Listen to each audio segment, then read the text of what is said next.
Bonjour à toutes et à tous, bienvenue sur votre chaîne d'information en continu. La canicule arrive cette semaine en France. Qu'en est-il dans le Nord et le Pas-de-Calais? Un point sur votre météo s'impose et rassurez-vous, Météo France n'envisage pas encore d'alerte spécifique dans les deux départements, mais la chaleur arrive. Le ciel est bien dégagé dans l'ensemble sur le territoire régional avec un soleil d'ailleurs resplendissant aujourd'hui. Côté température sur la métropole lilloise, comptez pour les maximales jusqu'à 30 degrés à l'ombre en moyenne tout de même. Sur le littoral, c'est un peu plus agréable avec des températures en dessous des 30 degrés et un vent léger qui devrait permettre de mieux vivre cette période de chaleur. Plus d'informations sur vos prévisions météorologiques, bien sûr, ce sera en images après cette édition. Place dans l'actualité à un projet qui vise à apporter plus de mobilité en campagne. Le département du Nord veut apporter une égalité entre les territoires ruraux et les territoires urbains. C'est pourquoi Patrick Valois, vice-président du département en charge de la ruralité et de l'environnement, a mandaté un cabinet d'études. Celui-ci a demandé ces derniers mois l'avis des habitants de 470 communes rurales. Et les résultats sont là, il en ressort un sentiment de discrimination. Certains montrent de vraies difficultés, disent-ils, pour mener des activités courantes comme aller faire ses courses ou aller chez un médecin avec des trajets qui peuvent être très longs, jusqu'à plus d'une heure. Un appel à projet d'1 million d'euros sur 2 ans a donc été lancé pour accompagner les intercommunalités vers des projets qui pourraient améliorer la situation.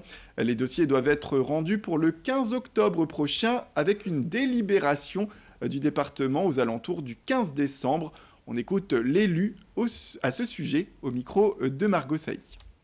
On a constaté par exemple que trouver une poissonnerie dans la Vénoise, ça peut représenter un déplacement de 30 à 45 minutes. Lorsque des parents d'un enfant en situation de handicap se retrouvent sur un territoire d'une communauté urbaine, que ce soit à Dunkerque ou à Lille, son déplacement sera pris en charge. Lorsqu'il se retrouve sur un territoire non urbain, eh bien, malheureusement, le déplacement, si cet enfant est âgé de plus de 20 ans, est à la charge des familles. C'est une discrimination et on a vraiment voulu aller vers la mise en place de dispositifs qui permettent une équité entre les habitants et en fonction des situations particulières des uns et des autres. Comment garder le patrimoine intact sans dépenser trop d'argent? Eh bien, la réponse se trouve à la citadelle de Lille. Depuis vendredi, comme chaque été depuis plusieurs années, une équipe de bénévoles vient redonner de l'éclat aux bâtiments historiques. Une aide précieuse pour la préservation de cet édifice lillois, vieux, on le rappelle, de 350 ans. En partenariat avec la ville de Lille, le corps de réaction rapide France accueille pendant 15 jours 14 bénévoles et 3 encadrants de l'association des chantiers Histoire et Architecture médiévale. Les jeunes vont ainsi restaurer la poterne Saint-Georges où était stockée la poudre des différentes armes au temps de Vauban. Les bénévoles bénéficient en échange d'un réel apprentissage car ils sont pour la plupart étudiants en école d'architecture, d'ingénieur ou encore d'histoire de l'art. Ils viennent aussi de toute la France. Le lieutenant-colonel Patrick, en charge du patrimoine à la citadelle, se réjouit pour sa part de voir ce chantier arriver et revient sur tout ce qui pourrait être réalisé à l'avenir pour retrouver une citadelle telle qu'elle l'était lors de sa création. Ce qu'on a fait, c'est un carnet de mécénat où on a priorisé finalement des sites de la citadelle particulièrement emblématiques ou pour lesquels on estime qu'il y aurait des travaux à faire, comme par exemple le clocher de la chapelle qui a été rasé en 1940 par les Allemands. Donc c'est un des projets qu'on voudrait faire, c'est-à-dire restituer ce clocher. On voudrait aussi, par exemple, recréer les conditions de la grotte du gouverneur. Il y avait à l'époque des jardins derrière l'hôtel du gouverneur, le gouverneur de la citadelle, dont le premier d'entre eux était Vauban lui-même.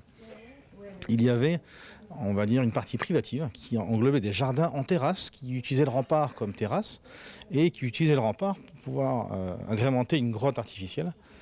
Et donc on aimerait en fait pouvoir à terme, mais ça on est dans des horizons de temps qu'on ne maîtrise pas, mais éventuellement pouvoir restituer cet objet particulièrement insolite dans un site militaire. Le département du Nord continue de profiter des vacances d'été pour engager les travaux les plus importants dans les collèges du département. Après la métropole lilloise la semaine dernière, nous sommes allés à Watt, au collège Jacques Prévert, qui fait partie des infrastructures qui avaient besoin d'un nouveau préau devant l'augmentation importante du nombre d'élèves.